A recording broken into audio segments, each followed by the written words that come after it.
Every night you sit in the warmth and security of your home, unaware of what lurks outside in the shadows. Not far from where you live, there's a desolate and eerie place. You might not realize it exists, but it's out there. Across the country, in small towns and big cities alike, countless dark and forsaken spots can be found. When I was a child, I lived in a quiet town. Johnny Craig lived just across the road. I was friends with his older brother. At that time, Johnny was only a baby. I watched him grow, but I never really paid much attention to him. Occasionally, in the evening, my mother would send me to the local store for a carton of milk or a bag of sugar. To get there, I had to walk down a long, dimly lit stretch of road. During the day, it was simply a shaded area lined with old, twisted trees and empty lots where no buildings stood and none ever would. By daylight, it never frightened me, but at night it transformed into something else.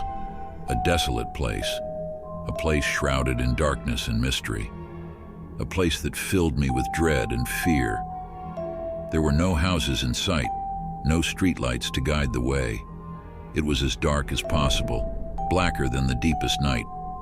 The towering trees obscured the moon and stars, casting long, eerie shadows over the road. Whenever you had to pass through, your pace slowed down more and more.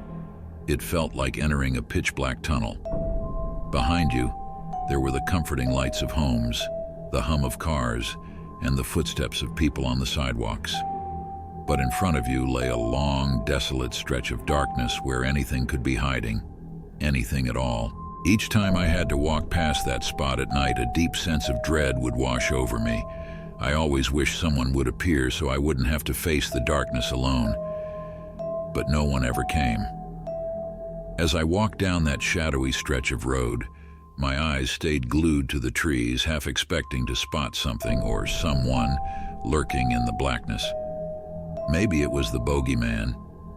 My mother often told me stories about him, how he hid in dark places, waiting for boys and girls who wandered off the path. Or maybe it was a predator, the kind my mother warned me about, evil men who lured children with candy or cute puppies.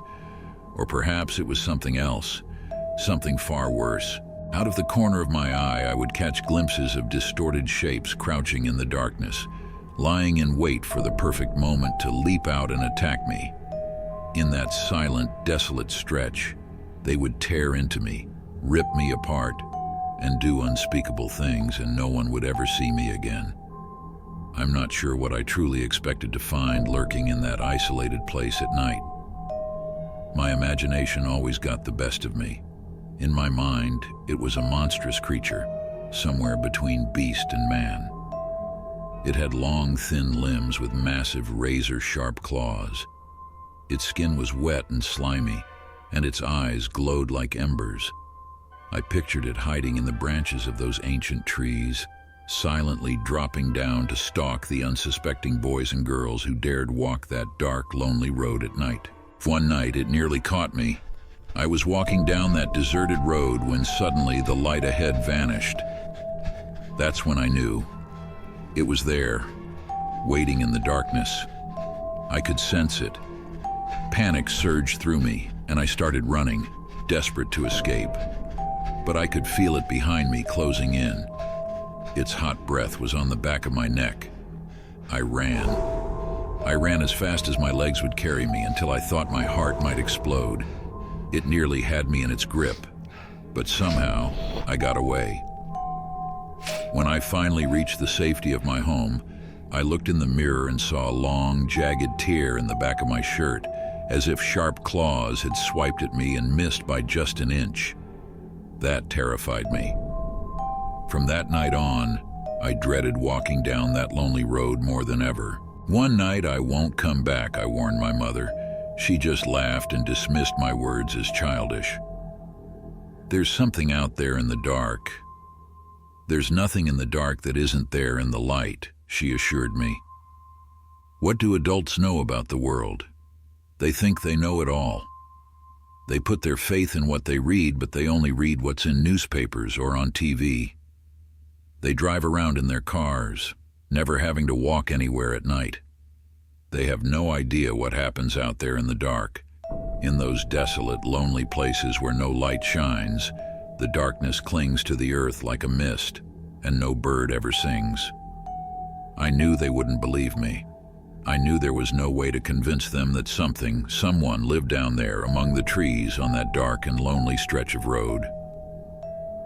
As I got older, I gradually forgot about the lonely road. I grew taller, went to high school, started playing football, learned to drive, and began dating. The years slipped by, and somehow I forgot about the thing lurking in the darkness. The memory stayed locked away in the distant corners of my mind, a piece of childhood buried deep. Time passed, but I never once thought about the other kids who still had to walk that dark, lonely road at night.